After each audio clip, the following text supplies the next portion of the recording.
Welcome back to my channel. I'm Loccrush and I am here with a very special video. I took 2 coconuts and an aloe vera plant and I went to work making an all-natural shampoo. So I'm going to share the whole process with you. I hope you enjoy. So because I suffer with seborrheic dermatitis, I've been using prescription shampoos for a very long time.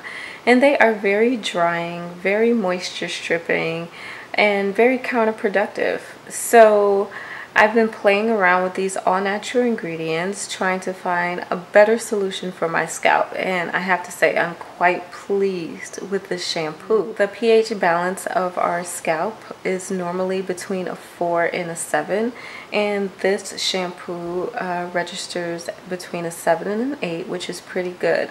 But I might play around with it even further to see if I can get that pH number a little lower. I'm not sure yet if I'm going to add a little bit more coconut milk or a little less Castile soap, or maybe I'll even add another ingredient like honey and see if that takes it down. Either way, I'll certainly share those results with you.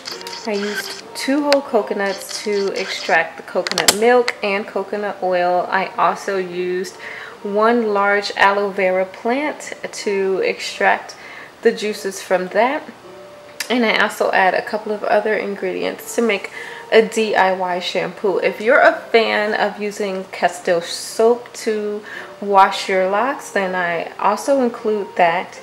But I've been feeling like the Castile soap, though it does get your locks squeaky clean, it's been leaving my hair a little extra dry. So I've incorporated these other ingredients to give a little extra nourishment. My hair has never felt this moisturized after washing. Usually after a wash, my hair feels squeaky clean because of the prescription shampoos or even just using the Castile soap to wash my hair. But I tell you, with these added ingredients, my hair has never felt so nourished. I started with 2 fresh coconuts and enlisted the help of my hubby to help drain them and crack them. Though I'm not using it for this recipe, this coconut water is perfectly good, and I'm just going to stick them in these mason jars and put them in the fridge for later for anyone who wants to drink it.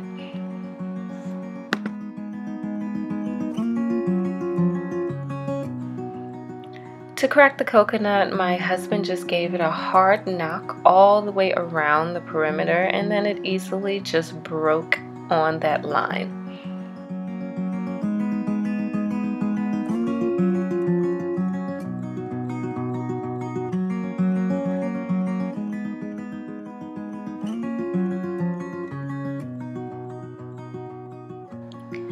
I broke the coconut down a little bit more just to make it easier to extract the meat.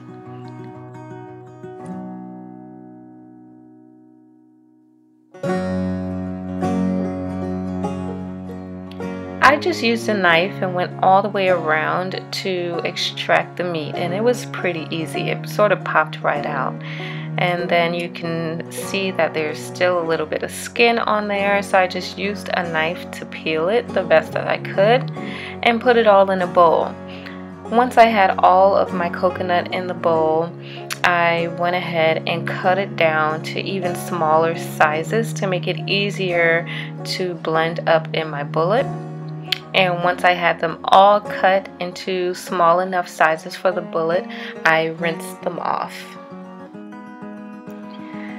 Since I'm using my individual size magic bullet cups, I am just putting a handful of coconut chunks in there, and I'm going to put hot water up to about the same height and blend to a pulp.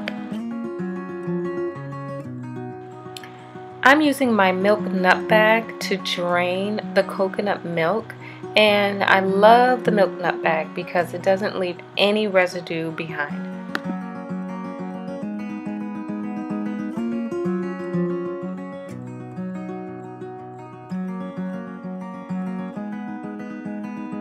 So we're going to repeat that process until we've gone through all of the coconut, and I'm going to be sure to really give the milk nut bag a good squeeze to make sure I've extracted as much coconut milk as possible.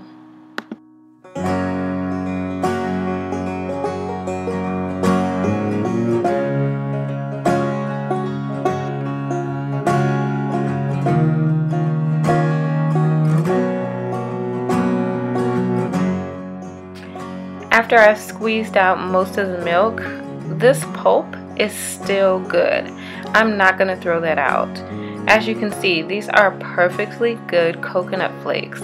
I haven't decided yet if I'm going to dehydrate them a little bit further and then blend them some more dry to make coconut flour, or I might just set them aside to add into some recipes that call for coconut flakes.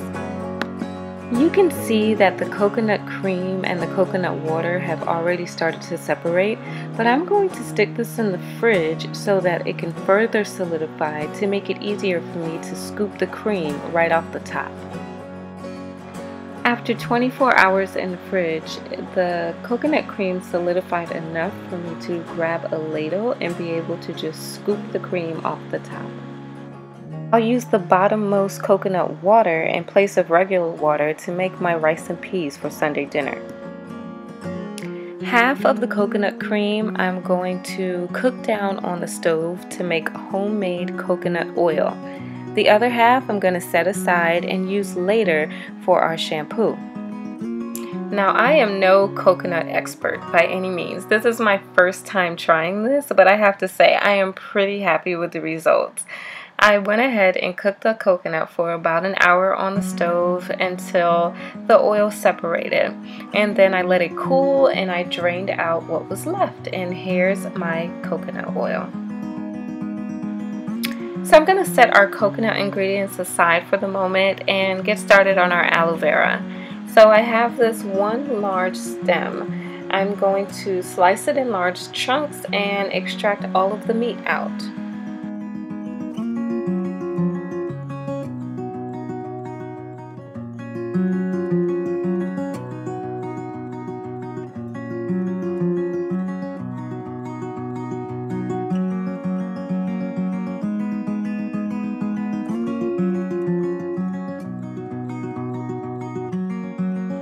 I was able to extract a great deal of aloe vera out of this one leaf, and very happily so, because I love aloe vera. It has great nourishing benefits for your hair and scalp, so I'm very happy to use a great deal of this in our shampoo today. As is, the aloe vera is very chunky, so we're going to use our blender again to break it down a little bit. Once I've broken down all of the chunks, I'm going to add my herbal hair tea and blend it a little bit more. My herbal hair tea has awesome herbs in it, and I'm so excited to be using this as the liquid base for our shampoo. I'll link it above so that you can try the recipe for yourself.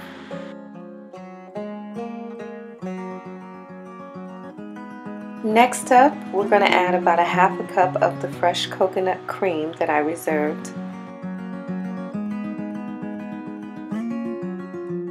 Add a half cup of liquid Castile soap. I'm using eucalyptus liquid Castile soap.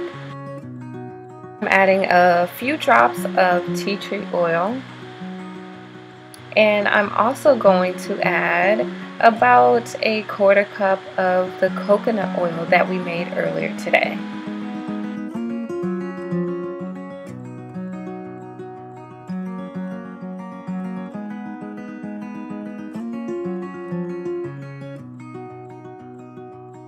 If you tried this recipe, please let me know in the comments below. I'd love to know how it works for you.